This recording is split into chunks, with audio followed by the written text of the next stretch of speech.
Dam గేట్లు ఎత్తి ప్రజల్ని చంపాలని చూస్తారా అంటూ భారత్ కు పాకిస్తాన్ వార్నింగ్ ఇచ్చింది. తమ ప్రజల్ని ముంచేసేందుకే భారత్ డ్యామ్ గేట్లు తెరిచిందని తీవ్రమైన ఆరోపణలు కూడా చేస్తోంది. ఈ మేరకు భారత్ పై Pakistan planning and development ministers Ahsan Iqbal కీలక వ్యాఖ్యలు చేశారు. భారత్ కావాలనే పాకిస్తాన్ పై కుట్ర పన్నింది, నీటిని ఆయుధంగా మార్చుకుంది, కావాలనే ఒక్కసారిగా డ్యామ్స్ గేట్లను ఓపెన్ చేసింది. దీంతో భారత సరిహద్దు రాష్ట్రమైన పంజాబ్ లో వరదలొచ్చాయి. భారత్ దుశ్చర్యతో రావి, సట్లెజ్, చీనాబ్ నదుల పరిసర ప్రాంతాల్లోని పంటలు దెబ్బతిన్నాయి, గ్రామాలు నీట మునిగాయి.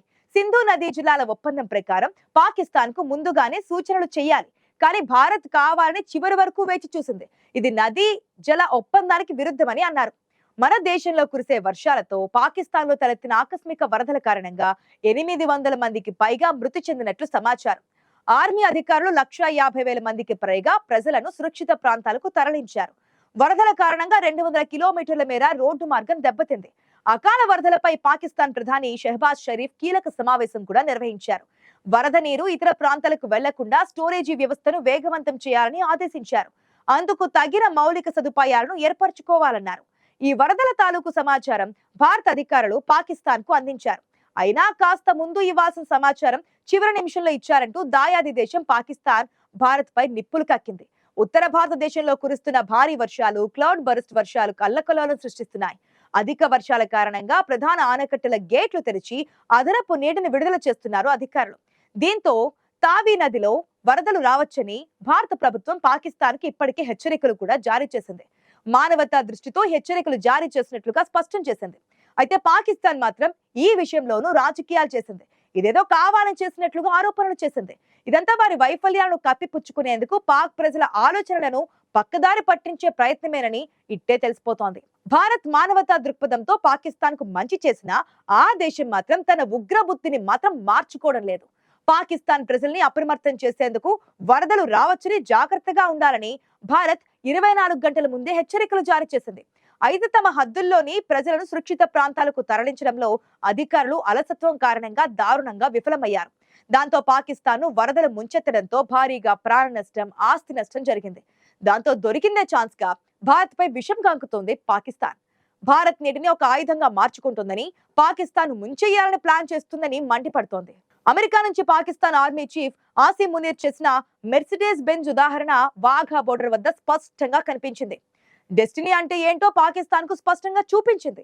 మునీర్ ఏమన్నాడంటే, భారత్ ఒక మెరిసిపోయే మెర్సిడెస్ బెంజ్ కార్ అయితే ఎదురుగా వచ్చేది పాకిస్తాన్ చెత్త లారీ అని, తమ ట్రక్కును ఢీకొడితే భారత మెర్సిడెస్ ఏమవుతుందో ఆలోచించుకోవాలని అన్నాడు. అది ఇవాళ భారత పాకిస్తాన్ సరిహద్దు వాఘా అటారీ బోర్డర్ వద్ద కనిపించింది.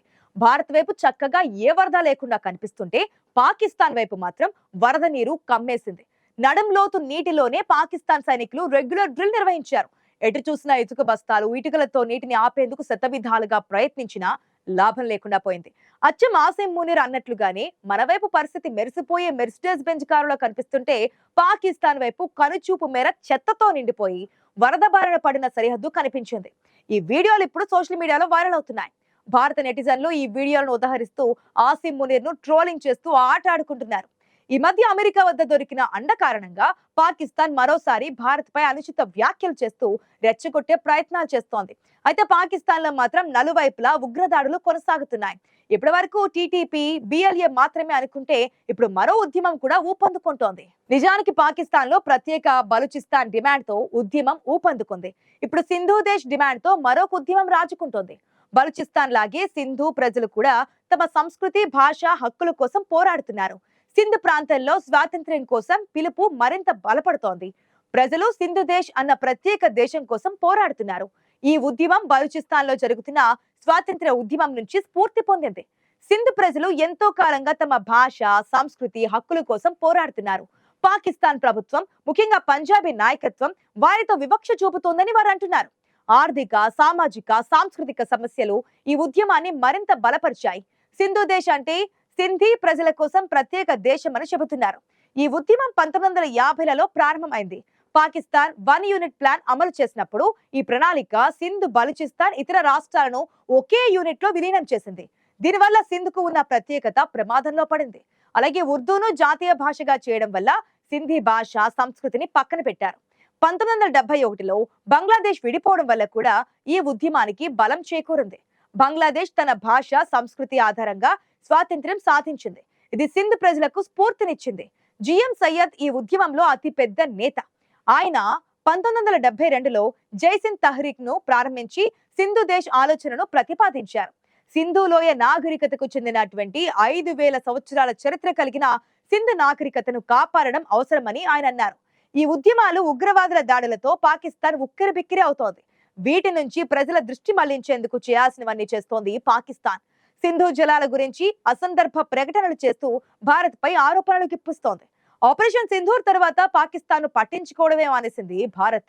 ఆపరేషన్ సింధూర్ పూర్తి కాలేదని, మరొక్క దాడి జరిగితే పాకిస్తాన్ అంతు చూస్తామన్న భారత్ హెచ్చరికలు పాకిస్తాన్ గుండెల్లో గుబులు రేపుతున్నాయి. అయినా పాకిస్తాన్ నేతలు అమెరికా, చైనాల అండ చూసుకుని మేకపోతు గాంభీర్యం నటిస్తూ భారత్ పై తిక్కగా వార్నింగ్లు ఇస్తున్నారు.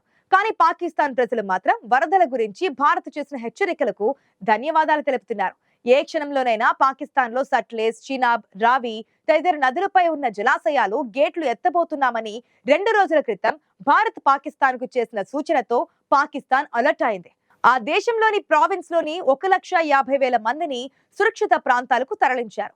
ఇండియా సాయం వల్లే తాము బతికామంటూ మోదీని మెచ్చుకుంటూ పాకిస్తానీయులు సోషల్ మీడియాలో పోస్టులు పెడుతున్నారు.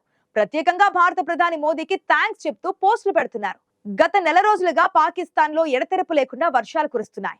భారీ వర్షాలతో లోతట్టు ప్రాంతాలన్నీ జలమయమయ్యాయి. ఆకస్మిక వరదల వల్ల వేలల్లో ప్రజలు మృత్యువాత పడ్డారు.